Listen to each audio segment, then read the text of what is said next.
야곱이 이스라엘로 바뀌게 된 하나님의 놀라운 은혜가 있었음에도 야곱은 형 에서를 만난다는 것이 아직도 두려웠던 것 같습니다. 그래서 그가 오늘 본문을 통해 한 행동이 무엇입니까?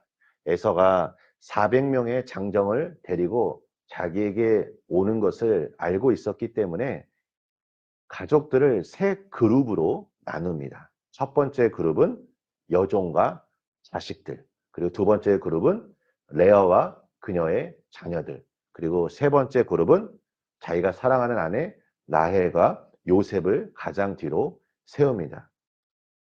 이제 에서와 야곱이 만납니다. 그런데 에서는 야곱에게 복수하는 대신 너그러운 태도로 또 그를 반기며 안아줍니다.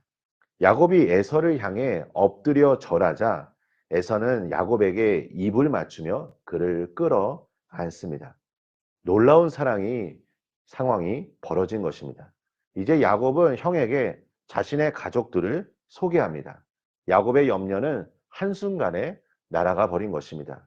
여기서 10절 말씀을 보시면 내가 형님의 얼굴을 보은즉 하나님의 얼굴을 본 것 같사오며 라고 말합니다. 그러니까 이 말은 우리가 언뜻 보면 형 에서를 높이는 말 같지만 이것은 어떤 의미냐면 에서가 자신을 호의적으로 맞이한 것이 전적인 하나님의 은혜였음을 알고 하나님께 감사를 드리고 있는 것입니다. 에서와 야곱은 쌍둥이였습니다. 형제간에 갈등이 생긴 이유가 무엇일까요? 바로 어려서부터 경쟁 관계였기 때문입니다. 그리고 이 경쟁에서 이기기 위해 야곱이 선택한 방법은 형을 속이는 것이었습니다.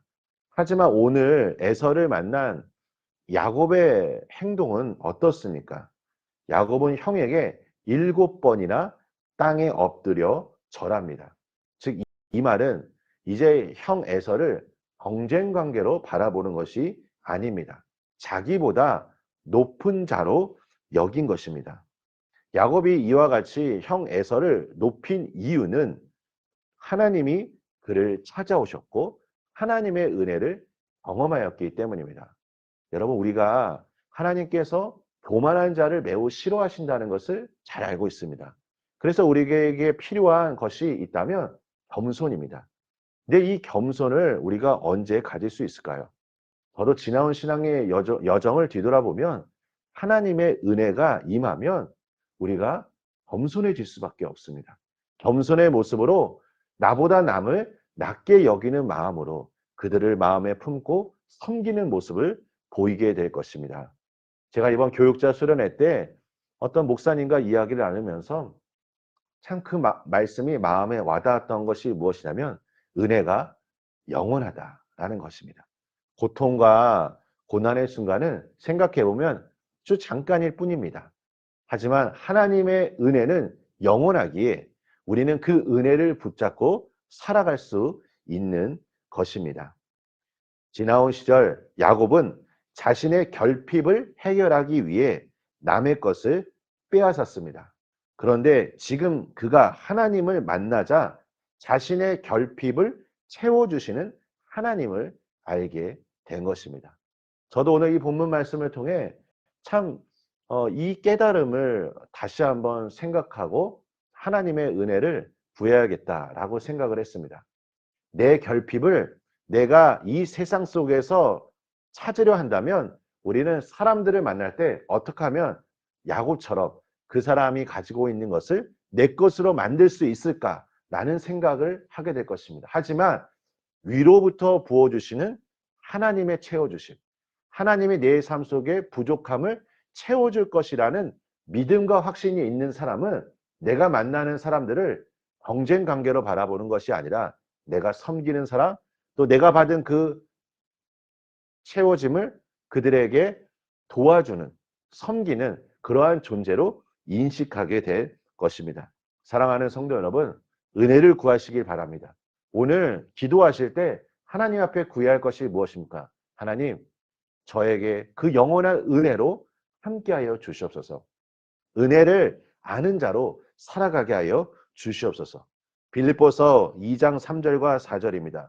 아무 일에든지 다툼이나 허용으로 하지 말고 오직 겸손한 마음으로 각각 자기보다 남을 낮게 여기고 각각 자기 일을 돌볼 뿐더러 또한 각각 다른 사람들의 일을 돌봐 나의 기쁨을 충만하게 하라.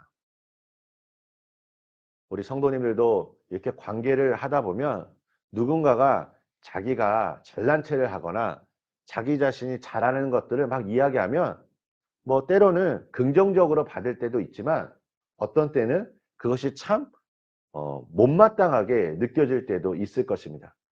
성경은 오늘 우리에게 귀한 가르침을 주고 있습니다. 어떻게 합니까? 나보다 남을 낮게 여기는 것입니다. 내가 상대방을 바라볼 때 나보다 나은 것들을 우리가 알게 되었다면, 그것을 보게 되었다면 칭찬해 주시고 격려해 주시길 바랍니다. 그리고 다른 사람들도 나 자신을 위해서 그렇게 칭찬해 줄 때 우리가 감사한 마음으로 서로를 격려하는 것이 바로 우리 교회 공동체가 가져야 할 모습이 아닌가 생각해 봅니다. 야곱과 에서처럼 오랜 기간 관계 안에서 어려움을 가지고 계신 분이 있을 것입니다.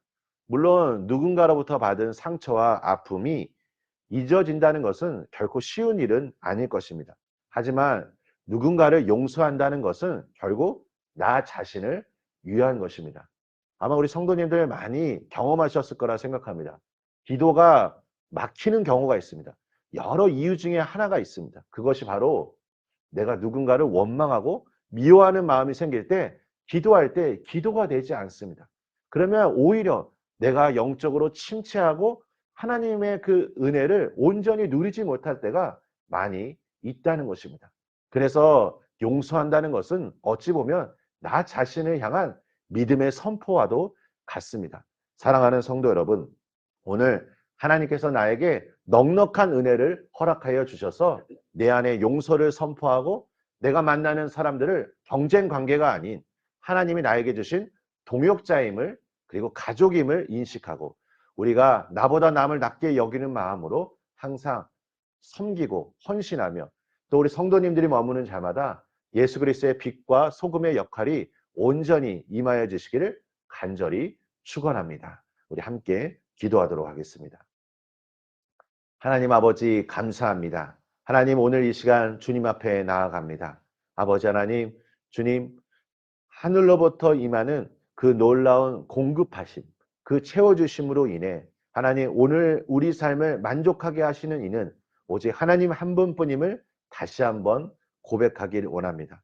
우리가 믿음으로 선포하고 결단하고 또 우리 안에 용서를 이 시간 선포할 때 하나님 이 선포의 언어 하나하나마다 주께서 이 시간 들으시고 하나님의 놀라운 섭리 안에서 이루어 주시고 우리 영혼이 참된 평안을 누리며 살아가게 하여 주시옵소서. 하나님 아버지 오늘 새벽에 주님 앞에 간절히 부르짖는 기도의 제목들 하나하나마다 주님 들으시고 응답하여 주시옵소서. 하나님 추수의 계절입니다. 각 사람마다 본인들이 1년 한 해 동안 열심히 준비했던 그 노력의 그 과정들 하나님 주님께서 이 시간 격려하여 주시고 하나님 그 노력의 과정들마다 풍성한 열매를 맺을 수 있도록 축복하여 주시옵소서. 예수님의 이름으로 기도합니다.